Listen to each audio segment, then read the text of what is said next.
Hi friends, ఏ rice ఐటమ్స్కైనా చాలా పర్ఫెక్ట్గా సరిపోతుంది.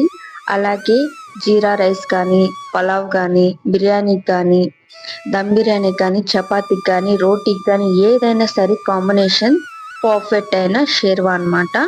ఈ ఐటమ్స్ అయితే ఖచ్చితంగా ఒకసారి అయితే ట్రై చేయండి, మీకు కూడా నచ్చుతుంది. ఈ రెసిపీస్ ఎట్లా చేయాలనేది ఈ వీడియోలో అయితే పూర్తిగా చూసేయండి.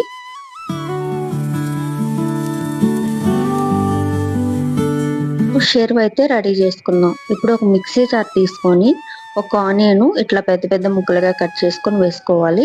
అలాగే ఒక టమాటో, కొద్దిగా కొబ్బరి, 1 స్పూన్ 1.5 స్పూన్ కానీ నువ్వులు, అలాగే వెల్లుల్లిపాయలు, కొద్దిగా అల్లం వేసుకుందాం. చెక్క లవంగం కొంచెం వేసుకొని కొద్దిగా వాటర్ వేసుకోవాలి. వాటర్ వేసుకొని మెత్తగా గ్రైండ్ చేసుకోవాలన్నమాట. ఈ వీడియోలో నేను చూపించిన విధంగా అయితే మెత్తగా పేస్ట్ చేసుకొని ఏదైనా ఒక బౌల్లోకి తీసుకొని పక్కన పెట్టేసుకుందాము. ఇప్పుడు స్టవ్ ఆన్ చేసుకొని ఒక కుక్కర్ అయితే పెట్టుకుందాము.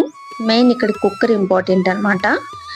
ఇప్పుడు కుక్కర్ పెట్టుకొని ఒక 3 స్పూన్ల ఆయిల్, ఒక బిర్యానీ ఆకు, బిర్యానీ మసాలాలు కూడా వేసుకొని ఒక 1 నిమిషం పాటు సువాసన వచ్చేంత వరకు ఫ్రై చేసుకోవాలి. ఇలా ఫ్రై అయిపోయాక 1 కప్ ఆనియన్, ఒక 3 పచ్చిమిరపకాయలు సన్నగా కట్ చేసుకొని వేసుకోవాలి. ఇవి కాస్త కలర్ చేంజ్ అయ్యేంత వరకు ఫ్రై చేసుకోవాలన్నమాట.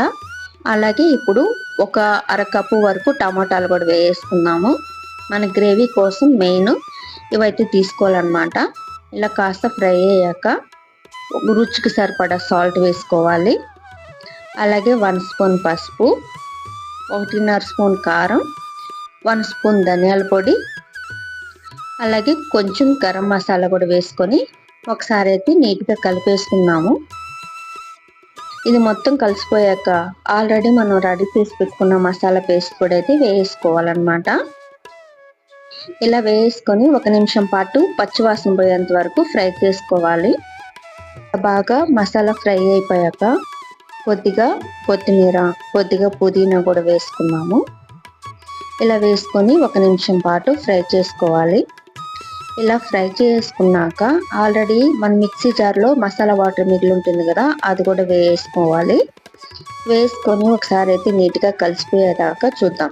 ఇట్లా కలిసిపోయాక 2 కప్పులు వాటర్ వేసుకోవాలి. ఎలా అంటే చాలా పల్చగా ఉండాలన్నమాట. నేను చూపించిన విధంగా అయితే పల్చగా ఉండాలి. ఇలా కాస్త పల్చగా అయ్యాక కొంచెం కరివేపాకు కూడా వేసుకొని 1 spoon garam masala, 1 spoon chicken masala, already మనం రెడీ చేసుకున్న ఇంట్లో చేసుకున్న మసాలా పౌడర్ కూడా వేసుకొని ఒకసారి కలిపేసుకుందాం. ఇదిగో ఇట్లా నేను చూపించిన విధంగా పల్చగా ఉండాలి. ఇప్పుడు కుక్కర్ మూత పెట్టేసి ఒక 2-3 విజిల్ వచ్చేంత వరకు ఉడికించుకోవాలి. ఇలా బాగా ఉడికిపోయి విజిల్ అంతా పోయేంత వరకు వెయిట్ చేయాలన్నమాట. విజిల్ అంతా పోయాక మూత తీసి ఒకసారి అయితే చెక్ చేసుకుందాము. చూసారు కదా ఎంత బాగా వచ్చిందో. షేర్వా చిక్కగా బాగా వచ్చింది. ఇది కుక్కర్లో చేయడం వల్ల పచ్చి వాసన అంతా పోతుంది, బాగా ఉడికిపోతుంది. అందుకనేసి నేను కుక్కర్లో అయితే పెట్టాను. లాస్ట్ లో కొంచెం కొత్తిమీర కూడా వేసుకొని కలిపి దించేసుకుంటూ అయితే రెడీ అయిపోయింది. ఇప్పుడైతే మనం రైతాకు రెడీ చేసుకున్నాం. ఒక గిన్నె తీసుకొని 1 కప్పు వరకు పెరుగు తీసుకోవాలి. అలాగే సన్నగా కట్ చేసిన ఆనియన్, కీర, క్యారెట్, కొంచెం కొత్తిమీర, పచ్చిమిరపకాయలు కూడా సన్నగా కట్ చేసుకొని ఈ పెరుగులోకి అయితే వేసుకోవాలి. ఇలా నీట్గా వేసుకొని రుచికి సరిపడా సాల్ట్ కూడా వేసుకొని నీట్గా మిక్స్ అయిపోయేటట్లు కలుపుకుందాము. ఇలా కలుపుకుంటే రైతా అయితే రెడీ అయిపోయింది. రైతా చాలా సింపుల్ గా ఉంటుంది. అలాగే చికెన్ బిర్యానీకి అట్లాంటి ఐటమ్స్ కి అంతా పర్ఫెక్ట్ గా ఉంటుంది అనమాట. మనం ఇంట్లో చేసుకున్న టేస్ట్ అంత బాగుంటుంది. ఇప్పుడు 3వ వీడియోలోకి అయితే వెళ్ళిపోతాము. ఇప్పుడు స్టవ్ ఆన్ చేసుకొని ఒక కడాయి అయితే పెట్టుకోవాలి. ఇక్కడ 3 స్పూన్ల ఆయిల్ వేసుకొని ఈ ఆయిల్ కొంచెం వేడెక్కాక కొద్దిగా వేరుశనగపప్పు వేసుకున్నాం. దాంతో పాటు 1 స్పూన్ జీలకర్ర, 1 స్పూన్ ధనియాలు కూడా వేసుకొని ఇవి కాస్త కలర్ చేంజ్ అయ్యేంత వరకు ఫ్రై చేసుకున్నాము. ఇలా కొంచెం ఫ్రై అయ్యాక ఒక 4-5 పచ్చిమిరపకాయలు ఇలా తుంచుకొని వేసుకోవాలి. అలాగే వెల్లుల్లిపాయలు ఒక 2 కానీ 3 రెబ్బలు వేసుకొని కొంచెం అల్లం ముక్క కూడా వేసుకుంటే ఈ చట్నీ మంచి రుచి వస్తుంది అనమాట. ఎందుకంటే మన పలావులో కానీ ఇలా రైస్ ఐటమ్స్ లోకి పర్ఫెక్ట్ గా సరిపోవాలంటే ఈ టైప్ లో చేసుకుంటేనే మంచి టేస్ట్ వస్తుంది.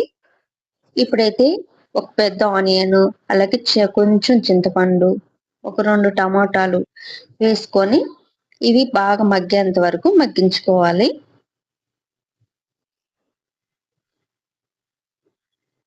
ఇలా కాస్త బాగా ఫ్రై అయిపోవాలన్నమాట. కొద్దిగా సాల్ట్, అలాగే అర స్పూన్ పసుపు వేసుకొని ఒకసారి అయితే ఫ్రై చేసుకుందాం. ఇది లో ఫ్లేమ్ లోనే ఫ్రై చేసుకుంటేనే మనకి మంచిగా గ్రేవీ బాగా వస్తుంది అనమాట. లో ఫ్లేమ్ లో పెట్టి మూత పెట్టి బాగా ఫ్రై అయ్యేంత వరకు ఫ్రై చేసుకోవాలి. చూసారు కదా, టమాటో ఆనియన్ బాగా ఫ్రై అయిపోయాయి. ఇవైతే కలర్ చేంజ్ అవ్వకముందే చల్లార్చుకొని మిక్సీకి అయితే గ్రైండ్ చేసుకోవాలి.